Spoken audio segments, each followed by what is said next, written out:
Joining us this hour. Happy to have you here. I will tell you in advance that we are having slight technical difficulties right now in terms of just the technical aspects of getting stuff on the show. And so in case anything looks a little bit hinky or unlike it usually does, don't worry, nothing's wrong, at least nothing wrong that you need to worry about. Plenty is wrong, trust me. All right, we start tonight in Marshall, Texas. In East Texas, really East Texas. It is close to the Louisiana state line, not far from Shreveport, Louisiana. And she was born there in 1926 in Marshall, Texas, far East Texas. But after being born in Marshall, Texas in the 20s, when she was 12, in June 1939, she and her family moved 200 miles west all the way to Fort Worth. It was her and her two siblings and her mom and dad. They moved all the way from near Shreveport, Louisiana, all the way to Fort Worth. They paid $165 for their house on East Annie Street and New York Avenue in Fort Worth, in the 5th Ward in Fort Worth. It's a neighborhood today that is hemmed in on three sides by a zillion lanes of interstate and major highways that sort of have the effect of cutting it off from a lot of the rest of Fort Worth. But back in the late 1930s, that of course was before all the interstates and all of that. And the most important thing to know about that neighborhood when it came to young 12-year-old Opal and her family was that they were a black family that was moving in from way out east by the Louisiana line. And that neighborhood they were moving into was a mostly white neighborhood at East Annie Street in Fort Worth. And they moved there in June of 1939. They had been told, apparently by a local real estate agent, it would be fine, even though they were a black family moving into a mostly white neighborhood. It was not fine. They did not last the week. And it made the local news in headlines that are still sort of hard to look at today. Fort Worth crowd attacks Negroes. Violence climaxed observance of Negro emancipation last night when a crowd estimated at 500 persons stormed the residence of Otis Flake, Negro, at 940 East Annie Street. The men hurled rocks at the house and then entered the dwelling and began carrying furniture into the street after Mr. Flake, his wife, and 3 children fled from the house. Flake moved into the house last Friday. For 4 nights, since they've been there, police have watched the area, attempting to disperse crowds that assembled on a nearby corner to protest the moving of Negroes into a white residential district. Here's another one. Negro driven out, furniture burned, mob evicts black from white neighborhood. Police today were investigating a near riot which developed last night when a group of approximately 500 persons drove Otis Flake, Negro, from his recently purchased home. Here's another one. Negro tenants are protested. This one described, quote, aroused residents who have been fighting against the encroachment of Negroes in the area. That one was actually published in the Fort Worth Star-Telegram before the attack that drove the family from their home. This article, Negro Tenants Are Protested, described a crowd of about 150 people that had to be dispersed from outside their home on that Saturday night. It's quite possible that that article from the Fort Worth Star-Telegram about the aroused residents fighting encroachment of Negroes was part of how the crowd the next night, Sunday night, ended up at 500 instead of 150. And that 500-strong crowd is the one that actually burned them out.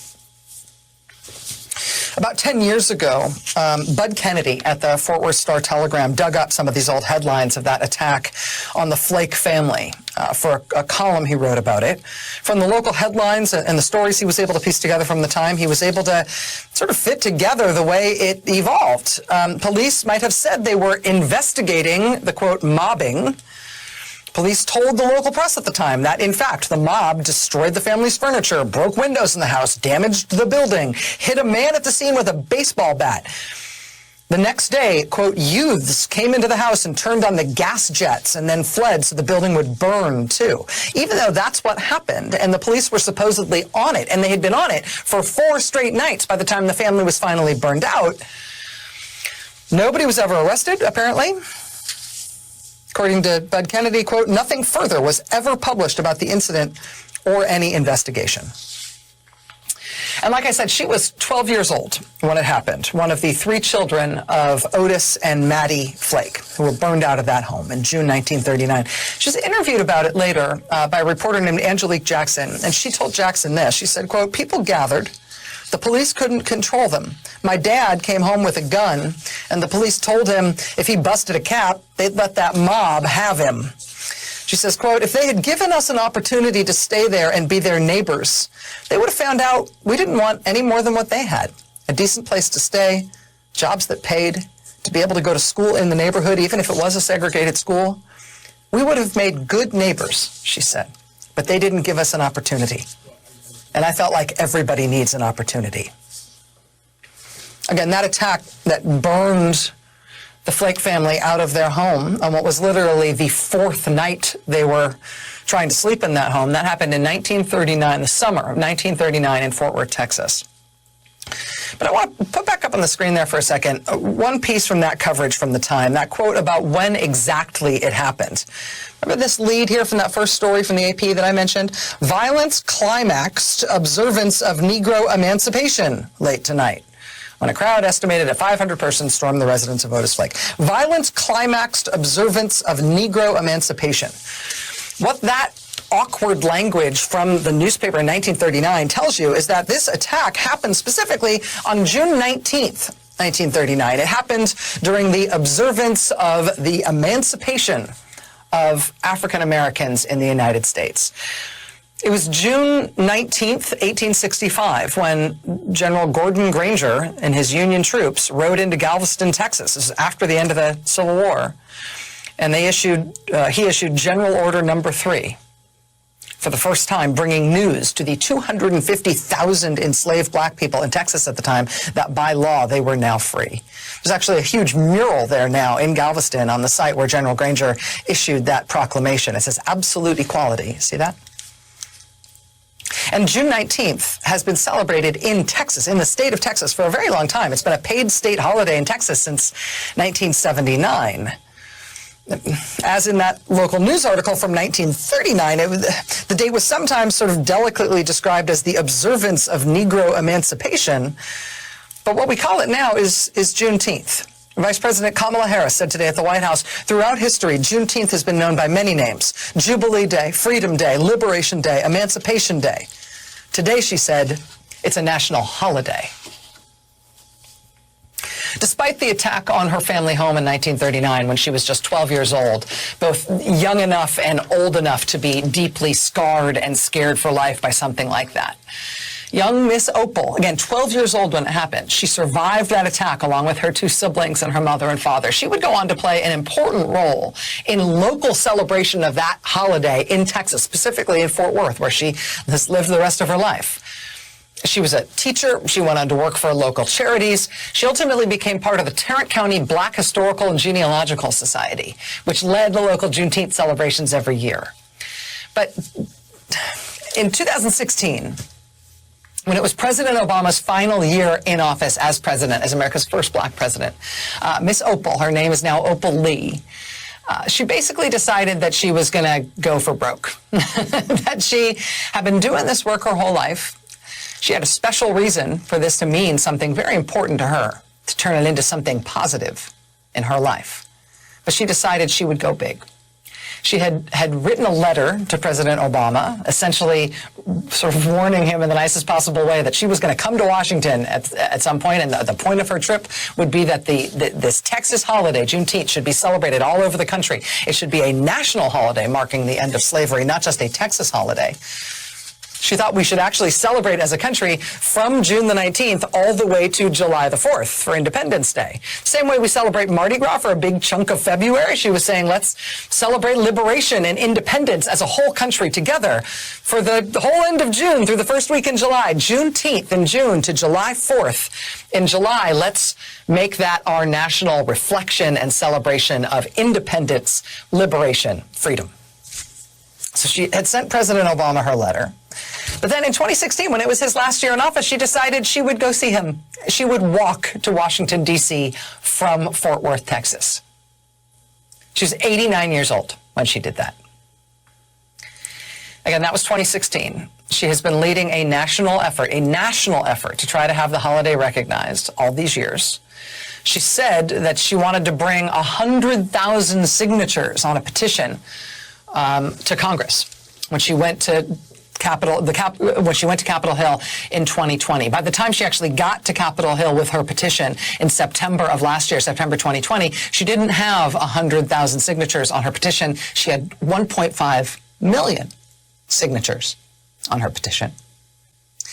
Now, she did not succeed in her goal on that trip to Washington, September of last year. But, try again. In February of this year, the legislation to actually create the holiday was introduced yet again. And this time, well, like she said, everybody needs an opportunity. And when the House passed it yesterday, Miss Opal Lee, 94 years old now, said she was overwhelmed with emotion. I've got so many different feelings all gurgling up here. I don't know what to call them all. I'm so delighted to know that finally we've got a Juneteenth bill passed. Got so many feelings gurgling up here, I don't know what to call them all. The House today held a signing ceremony to formally convey their passage of the bill and send it to the president for his signature. They don't have to do that. But for something like this, yeah, you do that, right? When Republican Wisconsin Senator Ron Johnson begrudgingly dropped his opposition this week and the Senate passed it, Vice President Harris signed the Senate proclamation in her capacity as president of the Senate. She doesn't have to do that, but again, for something like this, you do it, right? President Biden was in Geneva for his summit with the Russian president only yesterday afternoon. It was not at all clear when he would be back and planning to sign the bill. But, June 19th is Saturday, so a little hurry up was going to be worth it to be able to celebrate it as a country for the first time this year. Not just this year, but this week, right now. And by right now, I mean this afternoon in the East Room at the White House. Miss Opal Lee was on hand for the signing ceremony. She was given pride of place with a front row seat alongside roughly 80 members of Congress and local officials and activists and community leaders who advocated for this. Her outsized role in the events that led to passage of the bill also warranted a place for her in the president's remarks today. Throughout history, Juneteenth has been known by many names: Jubilee Day, Freedom Day, Liberation Day, Emancipation Day, and today, a national holiday.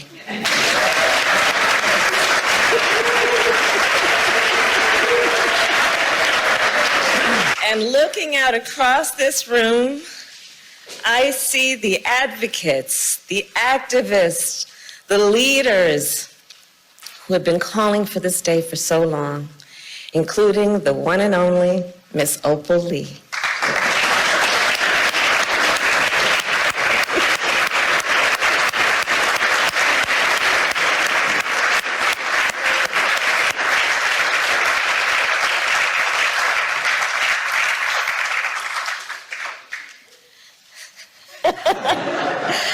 Who just received a very special recognition from the President of the United States.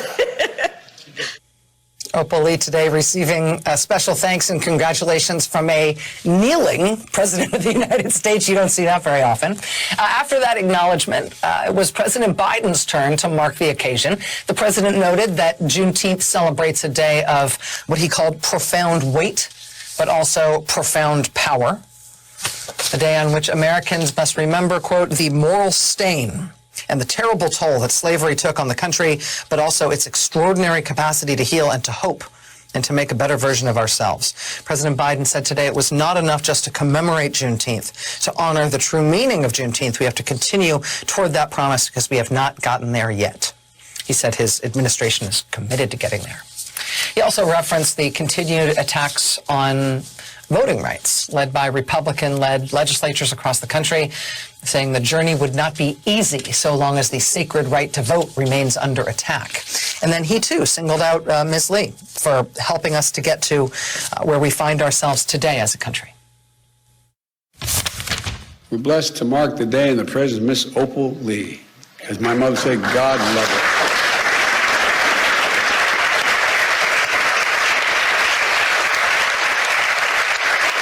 I had the honor of meeting her in Nevada more than a year ago. She told me she loved me, and I believed it. I wanted to believe it. Because, Opal, you're incredible. A daughter of Texas, grandmother of the movement to make Juneteenth a federal holiday.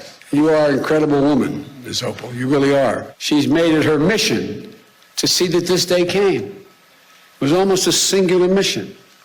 She's walked for miles and miles, literally and figuratively, to bring attention to Juneteenth, to make this day possible. I ask once again, we all stand and give her a warm welcome to the White House.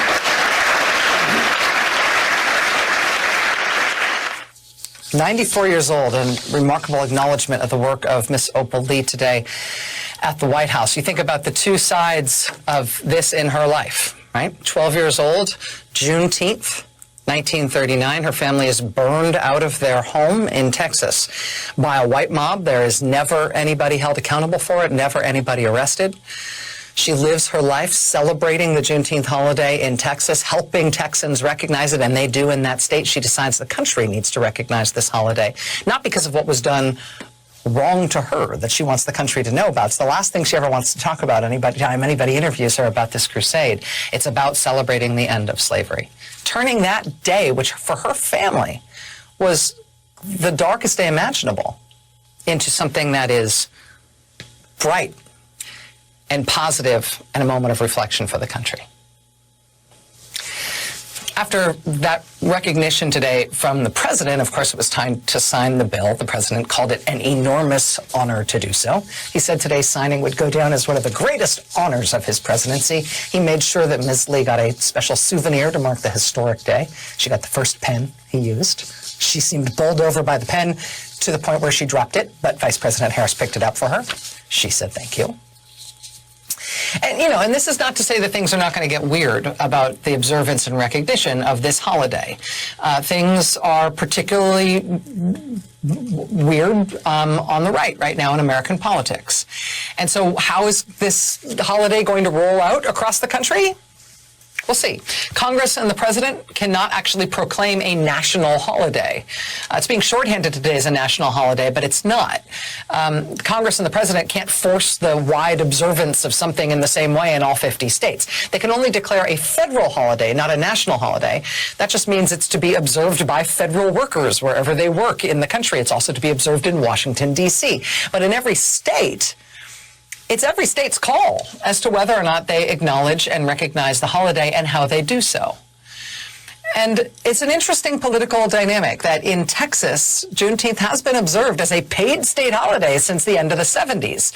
I mean, maybe that will take some of the fear out of it for Republican-controlled states around the country that Texas does it and has long done it and it's okay. We'll see. The photos from the president's signing ceremony today will reflect for history that Republican Senator John Cornyn of Texas was there at the desk when the president signed it, among all those Democrats. And Miss Opal Lee. Yes, Miss Opal Lee was there, and all those Democrats who supported this. But so was John Cornyn of Texas, and maybe that will help. But, there is at least one Republican state legislature candidate in Virginia who has already proclaimed that this weekend he'll hold a Juneteenth community shooting day, a gun rally, a community shooting for Juneteenth.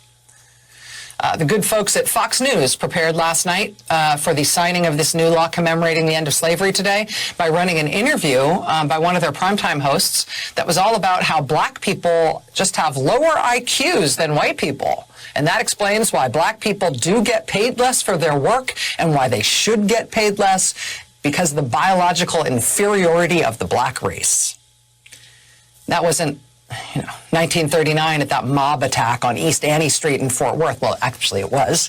But that interview on the Fox News streaming channel, conducted by one of their primetime hosts, that was last night. We have a new national holiday commemorating the end of slavery as of today. Federal workers will have tomorrow off in honor of the Juneteenth holiday. Juneteenth this year is Saturday. It will be observed tomorrow. We've got a new holiday for that as of today.